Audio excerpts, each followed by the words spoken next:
इसके बाद यहाँ पर सेट/अल्टर डिक्लेरेशन, यहाँ पे कंपनी के टर्म्स एंड कंडीशंस इंटर कर देंगे। तो जैसा आप लिखना चाहते हैं वैसा आप लिख सकते हैं, इसको हटा करके।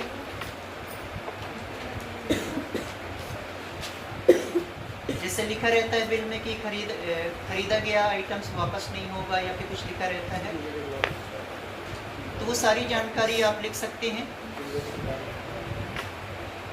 इसके बाद यहाँ पर नेम ऑफ क्लास में टाइप करेंगे POS। इसके बाद यहाँ पे इंटर करेंगे। अब देखिए जैसे आप इंटर करेंगे तो यहाँ पर देखिए POS का क्लास विंडो ऐसा दिखाई देगा। इसके पहले हमने कैश सेल का देखा था, क्रेडिट का देखा था, उसमें अलग टाइप का विंडो दिखाई दे रहा था, जबकि POS में ऐसा दिखाई देगा। ये इसलिए दिखाई दे रहा है क्योंकि हमने POS इनवॉइसिंग को यस करके रखा था, इस वजह से ऐसा दिख रहा है। सारे ऑप्शन POS के दिखाई देंगे।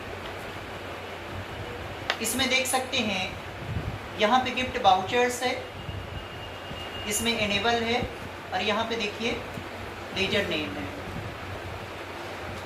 तो कंपनियां गिफ्ट हैम्पर रखती हैं ताकि अधिक से अधिक ग्राहक मॉल पे शॉपिंग करने आए।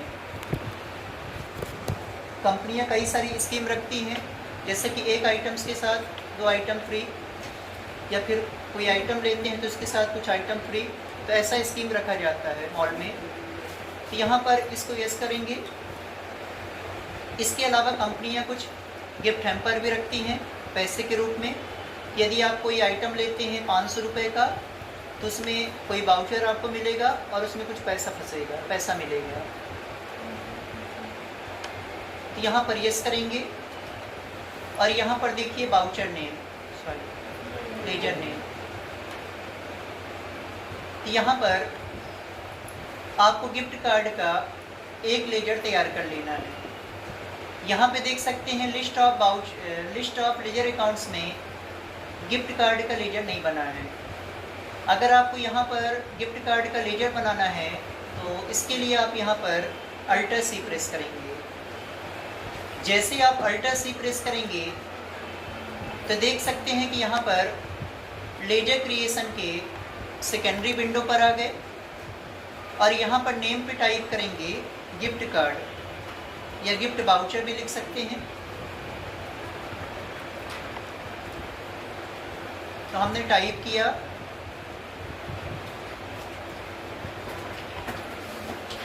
Gift voucher. इसके बाद यहाँ पर अंडर पे रखेंगे सैंड्री डेप्टर्स। तो गिफ्ट वाउचर को किस में रखेंगे? सैंड्री डेप्टर्स में। सैंड्री डेप्टर्स में इसलिए रखेंगे क्योंकि गिफ्ट वाउचर किनको मिलता है? कस्टमर को, क्योंकि कस्टमर ही शॉपिंग करने जाते हैं और कस्टमर को ही गिफ्ट कार्ड या गिफ्ट वाउचर मिलता है।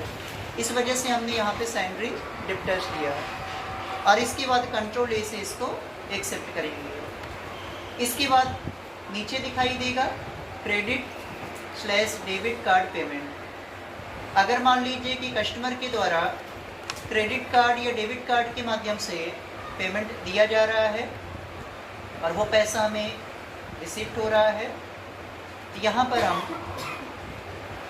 लेजर नेम पर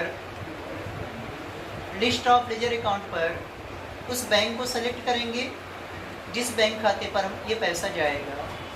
ये किस बैंक खाते पे जाएगा? SBI बैंक पर। हमने बना करके रखा है। अगर आप बना करके ना रखे हों, Alt+C प्रेस करके बैंक का लेजर तैयार कर सकते हैं। बैंक का खाता कैसे क्रिएट करना है उसके बारे में हमने बताया है लेजर में, तो वैसे ही आपको बैंक का खाता तैयार कर लेना है। इसके बाद यहाँ पे चेक/DD, अगर कस्टमर की तरफ से चेक या DD के द्वारा पैसा दिया जा रहा है तो वो हमारे किस बैंक खाते पर जाए? SBI बैंक पर, इसी बैंक पर जाए। इसके बाद यहाँ पे दिखाई देगा कैश, तो कैश को यस करना है, और यहाँ पर कैश को सेलेक्ट करेंगे। यहाँ पे हमने कैश लिया, और कैश को लेने के बाद नीचे दिखाई देगा लेजर नेम। यहाँ पर आपको सेल्स को सेलेक्ट कर लेना है और सेल्स को सेलेक्ट करने के बाद इसको हम एक्सेप्ट कर लेंगे Ctrl+A प्रेस करके। तो हमने Ctrl+A प्रेस करके इसको एक्सेप्ट किया। इसके बाद इसके क्लास विंडो को भी एक्सेप्ट कर देते हैं और वाउचर को भी एक्सेप्ट कर देते हैं। ये एक्सेप्ट हो गया। अब ये बन गया है। एस्केप की प्रेस करके बाहर आएंगे। इसके बाद यदि हम अल्टर पे जा करके वाउचर टाइप पे जाएंगे और इंटर की प्रेस करेंगे। इसमें देखिए सर्च का सेक्शन है। यहाँ पे यदि टाइप करेंगे POS, तो ये देखिए LEH पे हमने टाइप किया था, ये दिखाई दे रहा है। और यहाँ पे देखिए पॉइंट ऑफ सेल दिखाई दे रहा है। अगर आप इंटर करेंगे तो वाउचर टाइप अल्ट्रेशन की विंडो पर आ गए। अब यदि हमने वाउचर तैयार करते समय कोई गलती किए हैं तो उसको सुधार यहाँ पे कर सकते हैं, या फिर आप इसे डिलीट करना चाहें Alt+D प्रेस करके आप इसे डिलीट कर देंगे। फिलहाल डिलीट नहीं करना है तो नो करेंगे। इसके बाद इसका वाउचर व्यू देखना है। तो वाउचर व्यू देखने के लिए वैसा ही तरीका यूज करेंगे जैसे कि इसके पहले हमने कैश सेल का और क्रेडिट सेल का देखा था। तो यहाँ पे ट्रांजेक्शन्स में